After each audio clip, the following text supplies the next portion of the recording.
नमस्कार, मैं हूं वीरेंद्र द्विवेदी और आप देख रहे हैं अधिकार एक्सप्रेस। कोरोना महामारी के चलते भारत में लॉकडाउन के कारण उद्योग धंधे ठप हो चुके हैं और पूरी दुनिया की तरह हमारे देश की अर्थव्यवस्था भी डगमगा गई है। छोटे और बड़े उद्योग पर ताले लग गए हैं। इससे उबरने और उद्योगों को दोबारा पटरी पर लाने के लिए अब तक देश के 6 राज्यों ने रोजगार और निवेश को ध्यान में रखते हुए श्रम कानून में बदलाव किया है। दरअसल चीन से लगभग 1000 विदेशी कंपनियां अपना व्यवसाय समेटने की तैयारी में हैं। ऐसी स्थिति में भारत की कोशिश है कि किसी तरह उन कंपनियों को अपनी तरफ खींचा जा सके। इसके लिए चीन से आ रही कंपनियों को चीन जैसा ही वातावरण देने के लिए श्रम कानून में बदलाव किया गया है। माना जा रहा है कि यदि 1000 कंपनियां भारत में आएंगी तो भारत में भारी भरकम निवेश आएगा। जब इतनी कंपनियां भारत में आएंगी तो इससे देश में लाखों लोगों को रोजगार भी मिलेगा।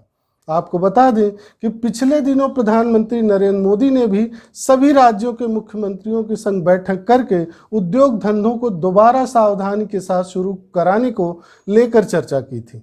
साथ ही उन्होंने मुख्यमंत्रियों से कहा था कि भारत के पास ये अच्छा मौका है कि वह चीन से पलायन करने वाली बहुराष्ट्रीय कंपनियों को अपनी तरफ आकर्षित करे।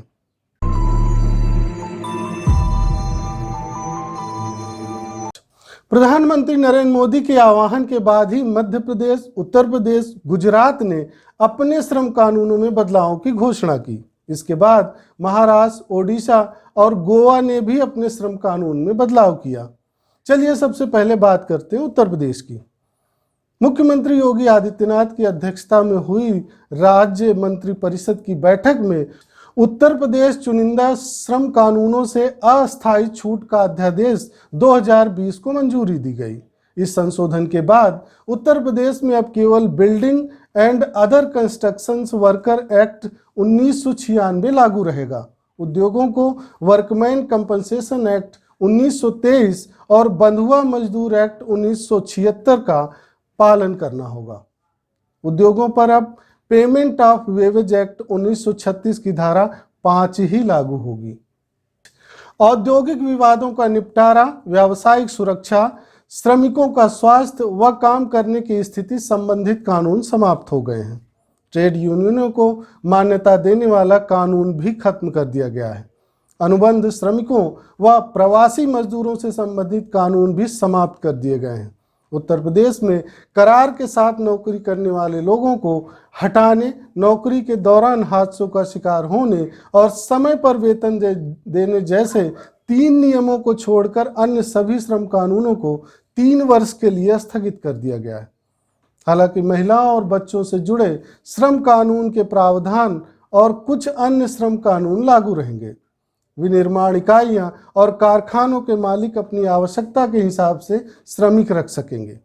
ये नियम उत्तर प्रदेश में केंद्रीय और राज्य इकाइयों पर लागू होंगे। इसके दायरे में लगभग 15,000 कारखाने और 8,000 विनिर्माण इकाइयां आएंगी।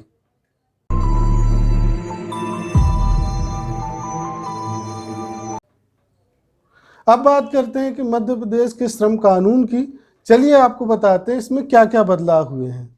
मध्य प्रदेश के शिवराज सिंह चौहान की सरकार ने औद्योगिक विवाद अधिनियम और कारखाना अधिनियम सहित प्रमुख अधिनियमों में संशोधन किए हैं। साथ ही कंपनियों को कोविड-19 संकट से तेजी से उबारने में मदद करने के लिए कागजी कार्रवाई को कम किया है।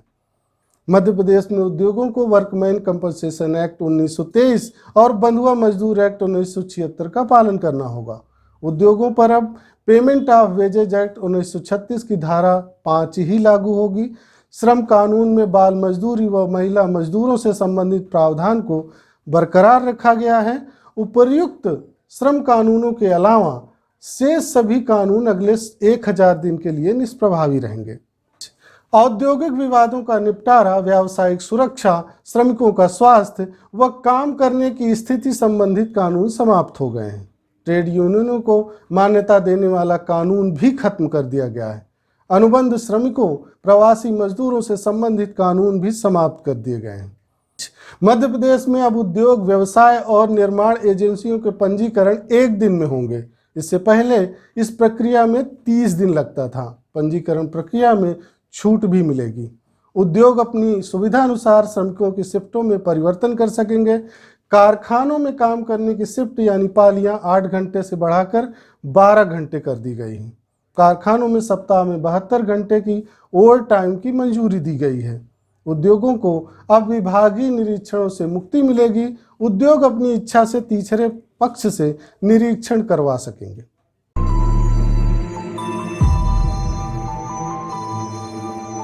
उत्तर प्रदेश और मध्य प्रदेश की राह पर चलते हुए गुजरात ने भी श्रम कानूनों को आसान बनाने की घोषणा की है। ये कानून क्या हैं, चलिए हम आपको बताते हैं।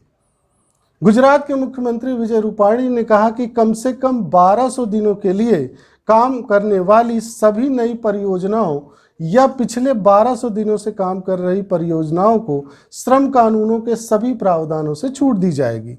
हालांकि 3 प्रावधान लागू रहेंगे।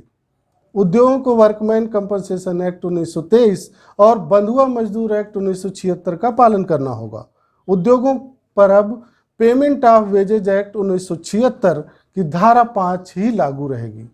श्रम कानून में बाल मजदूरी व महिला मजदूरों से संबंधित प्रावधानों को बरकरार रखा गया है। उपर्युक्त श्रम कानूनों के अलावा शेष सभी कानून अगले 1000 दिन के लिए निष्प्रभावी रहेंगे। औद्योगिक विवादों का निपटारा, व्यावसायिक सुरक्षा, श्रमिकों का स्वास्थ्य व काम करने की स्थिति संबंधित कानून समाप्त हो गए हैं। ट्रेड यूनियनों को मान्यता देने वाला कानून भी खत्म कर दिया गया है। अनुबंध श्रमिकों व प्रवासी मजदूरों से संबंधित कानून भी समाप्त कर दिए गए हैं।